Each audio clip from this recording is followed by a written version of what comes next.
안녕하십니까. 오늘이 9월 초하루입니다. 요즘 세간에서 급상승하는 노래에 이런 노래가 있습니다. 세상이 왜 이래? 왜 이렇게 힘들어? 하는 가사가 여러 중생들에게 울림을 주고 있습니다. 그래서 오늘은 아무리 힘들어도 허물어지지 않는 복에 대해 법문을 하려고 합니다. 오늘 초하루 법문 이 자리에서 듣는 분이나 또 영상으로 저를 만나는 분들 전부 다 아주 큰 인연입니다. 아울러 서로가 사는 방법은 다르지만 분명한 것은 이 생에서 부처님을 알게 되고 이 법문을 함께 듣는 것 자체가 바로 허물어지지 않는 복을 짓게 되는 것입니다. 그래서 오늘 법문 제목이 착하게 지은 복 참고 허물어지지 않는다라고 얘기하는 것입니다. 부처님이 기원정사에 계실 때 어느 부부가 찾아와서 묻기를, 부처님, 어떤 것이 불러 태우지 못하며 바람으로도 날아가지 않고 홍수가 져도 물에 떠내려가지 않으며 나쁜 임금이나 도적들이 와도 재물을 겁탈할 때도 빼앗기지 않을 수 있는 것입니까? 라고 이 두 부부가 묻는 것입니다. 그들은 세상이 왜 이래? 왜 이렇게 힘들며 불안하기 때문에 부처님을 찾아온 것입니다. 우리가 즐겨 듣는 요즘 유행하는 노래에는 소크라테스에게 물어보지만 이들은 부처님에게 물은 것입니다. 그러자 부처님이 답하시기를, 젊은이들여, 너희같이 착하고 부처님을 따르면서 지은 복만으로도 불, 바람, 홍수에도 피해가 없고 또는 나쁜 임금과 도적으로부터 너희의 재물을 지킬 수 있단다. 너희가 지은 보배의 창고는 절대로 허물어지지 않는다 라고 했습니다. 이 이야기는 잡아암경 48권 화소경에 나와 있는 이야기입니다. 그들이 부처님께 질문을 한 것만 보아도 아마도 정말 여러 차례 재산을 도적맞기도 하고 임금에게 세금으로나 다른 것으로서 수탈당한 적이 있고 또한 천재지변으로 알거지가 되기도 한 경험이 있어 보이는 것입니다. 그래서 이들은 세상에서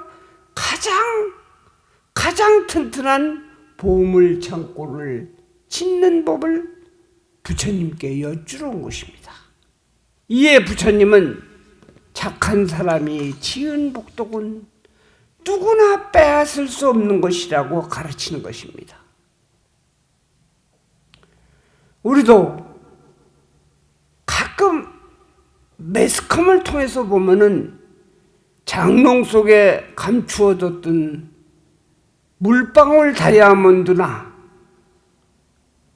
현금 뭉치를 훔친 도둑이 경찰서에서 잡혔는데도 주인은 나타나지 않고 가서 물어보면 잃어버린 것이 없다고 하는 그러한 신문 기사를 본 적이 있습니다.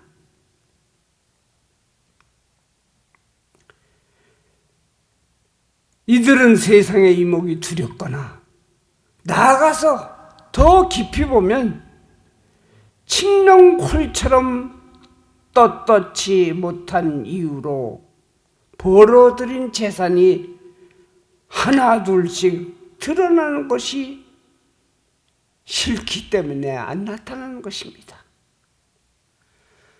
만약 이 사람들이 재산을 집안에 감투어 주지 않고 나누어서 좋은 일을 했다면 어떻게 되었을까요? 그들이 지은 복덕은 훔쳐가지 못할 것입니다. 부처님은 없어질 보물보다는 없어지지 않는 보물 창고를 지으라고 가르치신 것입니다. 살면서 쌓아둔 재산은 죽어서 결코 갖고 가지 못합니다. 세상에 제일 가는 부자라고 해도 한 시간마다 이방 저방 옮겨 다니면서 자지는 않습니다. 또 결코 시간마다 최고급 금은 보화로 구성된 이불을 번갈아 가면서 덮거나 몇 개씩 폭에서 덮지는 않고 잡니다. 오늘 이 자리에 모이신 분이나 영상을 보시는 분들 아마도 장롱 속이나 작은 방, 벽장 속에 5만 원권 다발을 넣어두지 않으셨을 분들만 있으리라고 생각합니다. 그래서 그렇기 때문에 좋은 보배 창고를 짓는 부처님의 가르침을 배우려고 오시거나 유튜브를 시청하시는 것으로 생각됩니다. 반드시 오늘 이후부터는 새로운 복 짓는 삶이 전개될 것입니다. 하지만 이런 분들도 참으로 많을 것입니다.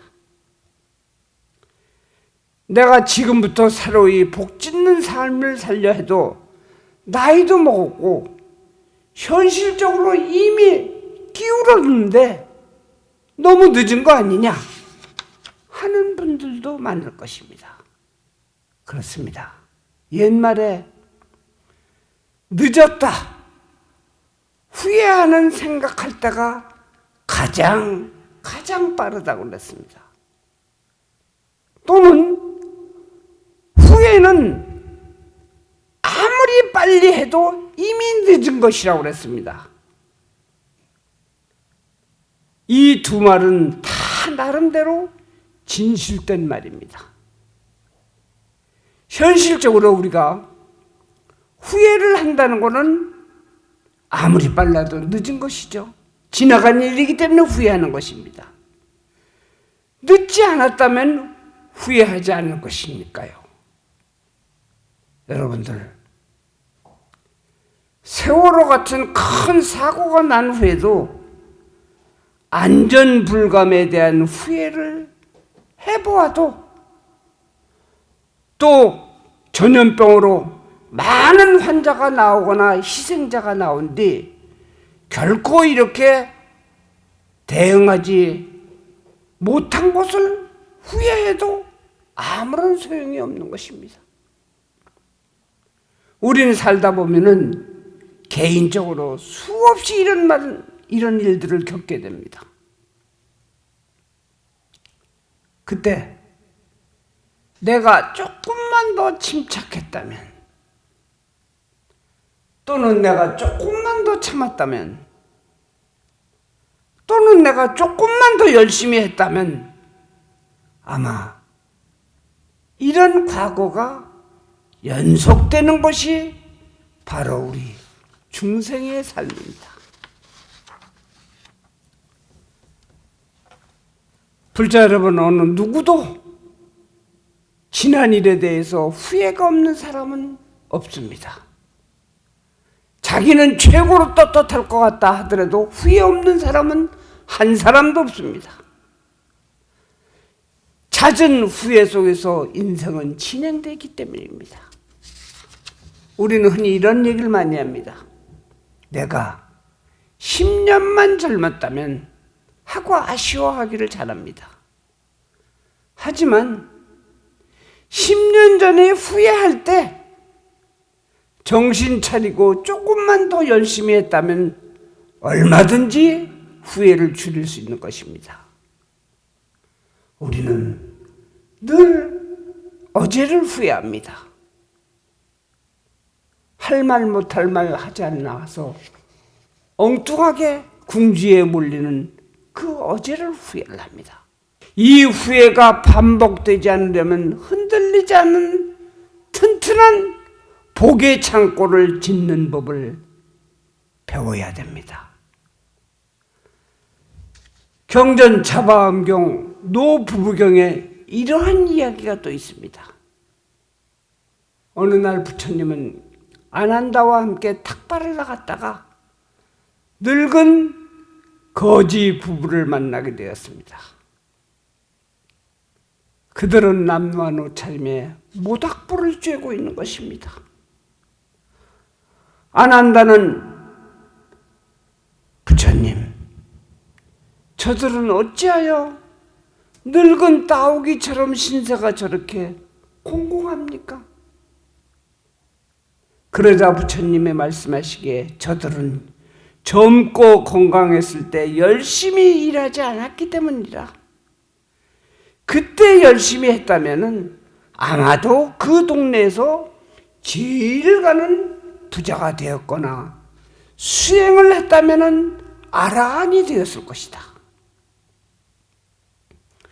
그러자 아난다는 부처님, 그들은 청년 시절에 게으름 때문에 이 과보를 받아서 지금의 모습인가요? 그렇게 묻자 그것도 아니다. 만약 그들이 장년이 되었을 때라도 정신을 차려서 열심히 했다면 이 동네에서 둘째 가는 부자가 되었거나 수행을 했다면 해안통을 얻었을 것이다. 그러나 그는 장년 시절에도 게으름이 계속되었단다. 그리고 다시 중년을 맞았으나 그때도 역시 정신을 차리지 못하고 하기 싫은 것은 안 하고 게을렀기 때문인 것이다. 그때라도 열심히 일을 했다면 존경받고 셋째 가는 부자가 되었고 남에게 모두 다 칭송받는 인물이 되었을 것이다. 그러나 그들은 그 많은 세월을 다 그냥 보냈단다. 그러니 이제는 건강도 없고 재물도 없고 의욕도 없는 따오기와 같은 안타까운 신세가 된 것이다. 이 경전에는 후회 없는 인생을 위해서 어떻게 살아야 하는지를 가르치는 것입니다. 불자 여러분, 시청자 여러분, 지금 또 이 자리에 참석하시고 있는 분들 아직 늦지 않은 것입니다. 어디에도 흔들리지 않는 보물창고를 지키기 위해서는 요즘 폭풍처럼 유행하고 있는 세상이 왜 이래? 왜 이렇게 힘드냐고 넋두리 할 시간에 빨리 복창고를 짓는 법을 배우고 열심히 해야 합니다. 제가 보니까 이 노래 나오니까 너나 할 것 없이 자기 마음으로 다 듣고 있는데 그렇게 원망할 문제가 아닙니다. 누가 잘하고 누가 못했고 하는 것보다도 코로나 때문에 나이가 먹어서 아무것도 할 수 없다고 손 놓고 한숨만 쉬는 것보다는 세상이 왜 이러냐고 원망하는 것보다는 돌파구를 찾는 노력을 해야 됩니다. 여러분들 이런 얘기 들어보셨을 것입니다. 궁즉통이라는 말이 있습니다. 일이 잘 안 풀리고 도저히 답이 없을 때 세상은 왜 이래 하는 말보다는 궁죽통 하고 소리쳐 보세요. 궁죽통. 세상에 영혼이 막히고 답이 없는 것은 없다는 뜻입니다. 문제는 답이 없다고 포기하는 것입니다. 세상은 영혼이 막히고 답이 없는 것은 없습니다. 모두가 문제를 포기하는 데에서 시작하는 것입니다. 동양 철학인 주역에서는 이런 사항을 궁, 변, 통, 구의 4단계로 설명합니다. 첫째, 궁할 궁, 변할 변, 뚫어질 통, 오래갈 구입니다. 4단계입니다. 첫 번째 궁은 막바지에 다다른 궁지에 몰린 상황을 예견합니다. 둘째는 그것을 타개하기 위해서 몸부림치는 변화의 상황입니다. 그 궁한 상태를 노력과 인내와 방편을 찾는 국면전환 상태가 바로 변인 것입니다.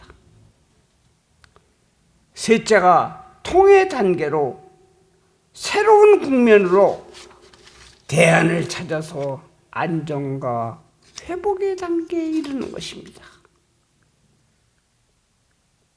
넷째는 구의 단계로 통의 단계가 오랫동안 지속되는 것입니다. 하지만 이 단계에 와서도 나태하고 조심하지 않고 아니하면 곧바로 다시 궁으로 변하는 것입니다. 주역에서는 세상의 이치를 간단히 설명합니다. 궁죽변, 변죽통, 통죽구입니다. 궁함은 반드시 통할 길이 있다는 믿음과 철학이 있다면 지금 우리가 겪고 있는 세상이 왜 이래? 왜 이렇게 힘들어? 턱 빠지게 웃었었는데 왜 그 뒷얘기는 왜 이렇게 힘드냐고 얘기가 나옵니다. 난세 속에 유행어에 지나지 않는 뚫고 나갈 길이 보일 것입니다. 이럴 때 우리는 흔들리지 않는 3가지의 복창고 짓는 법을 인류의 4대 성인 중에 한 명인 소크라테스에게 물은 것이 아니라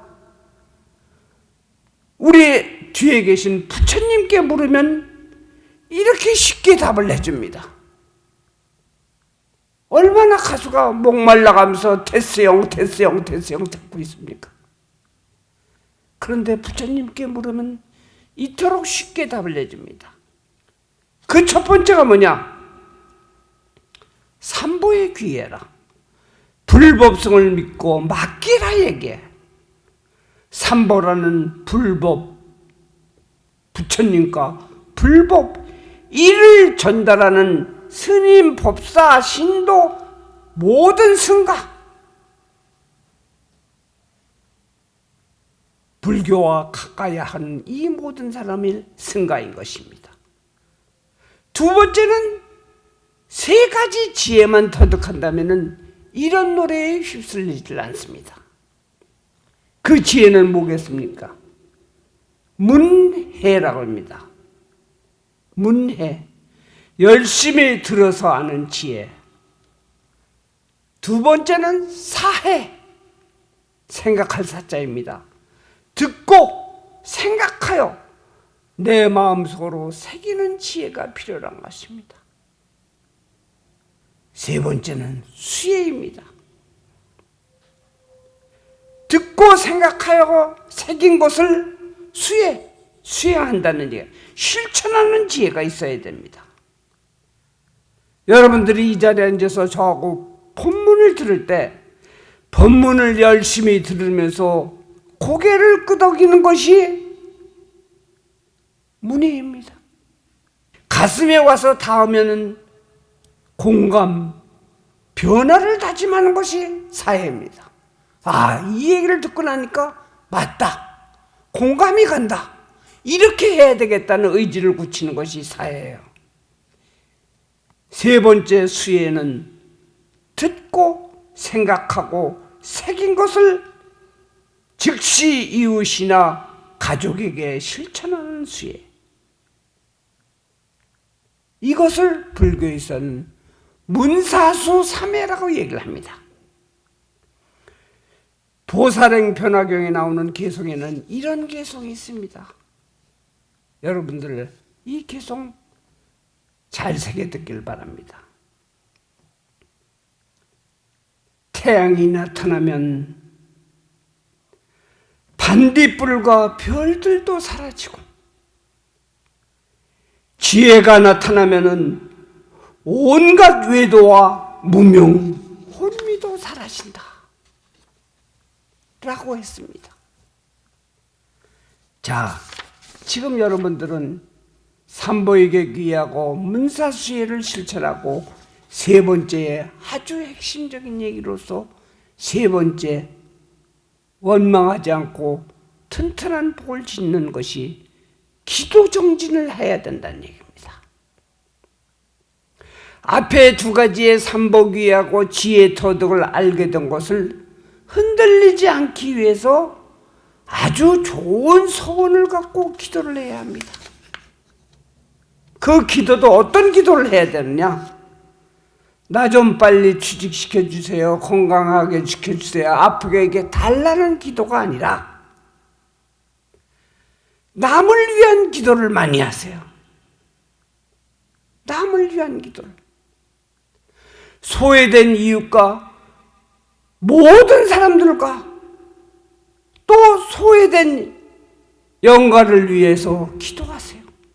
제가 지난번에 구구절에 대해서 소외된 영가를 도우라고 얘기했는데, 그렇고 똑같이 나와 상관없는 소외된 살아있는 사람들과 영가를 위해서 기도하면 큰 공덕을 쌓아 육도윤회를 벗어나고 평등의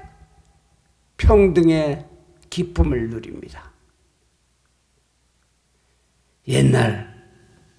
아주 옛날 어떤 가난한 사람이 부처님이 그려진 불화를 갖고 싶은데 돈이 없어서 날마다 기도를 하며 장터에 나가서 지게를 짓고 갖가지 허드렛 일을 다 해보았지만 그림커녕 배고픔조차도 면치 못했습니다. 그러던 어느 날 어느 큰 부잣집에 짐을 져다주고 금전 한 입을 받은 것입니다. 그날 매우 운수가 좋은 날입니다. 배고픔도 있고 그림을 잘 그린다고 소문난 화가를 뜻합니다. 그를 찾아가서 엎드려서 말하기를, 불상 하나만 그려주세요. 제가 갖고 있는 돈은 금전 한 입뿐입니다. 날마다 부처님 전에 기도했는데 이것밖에 못 벌었습니다.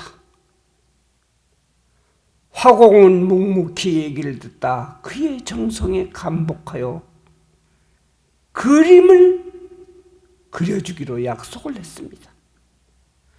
그런데 그 순간에 어떤 화려한 옷을 입은 사람이 찾아와서 그 말을 한 입이 아니라 무려 한 자루를 턱 내려놓으면서 불화를 그려달라고 하는 것입니다. 그러자 화공은 그 사람에게도 똑같이 약속을 해줍니다. 그런데 참으로 이상한 일이 있습니다. 무엇일까요?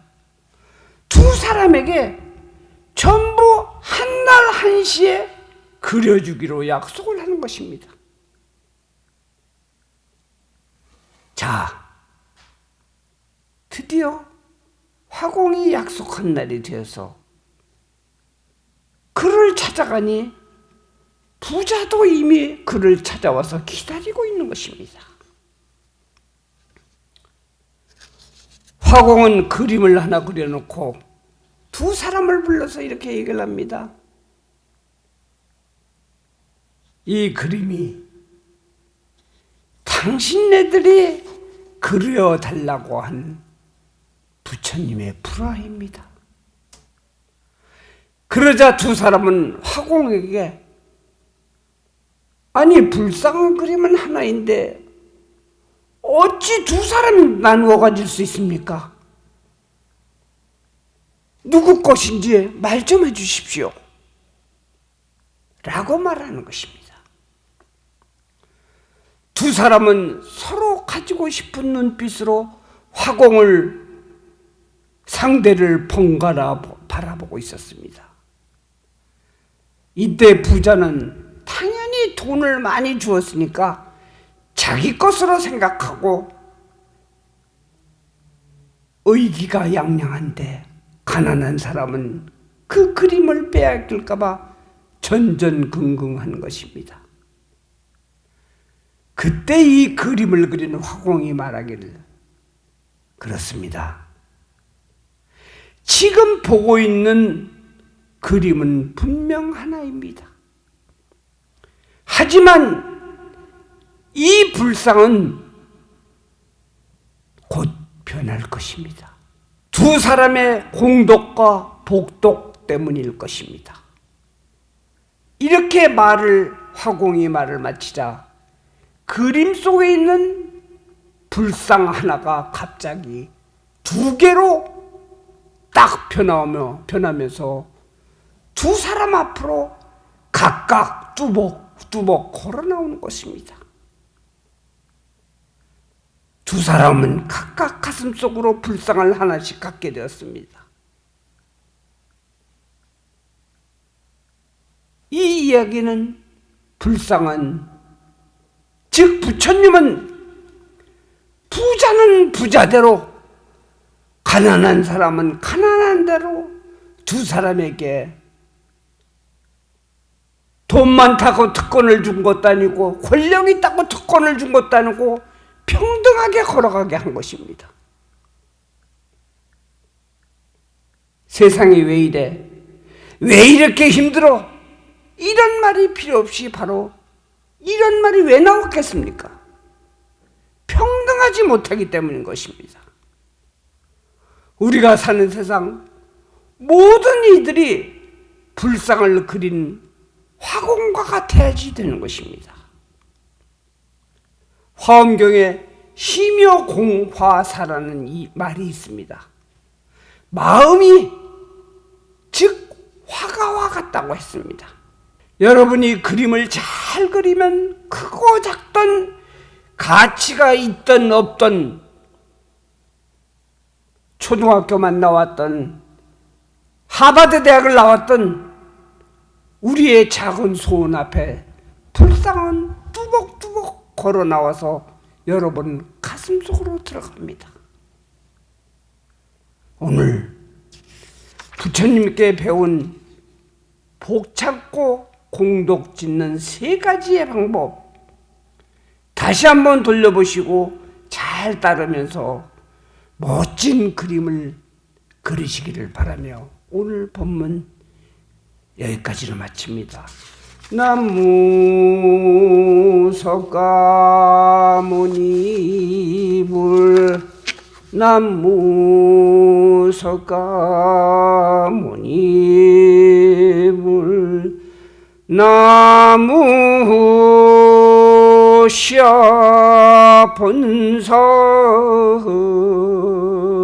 석가모니부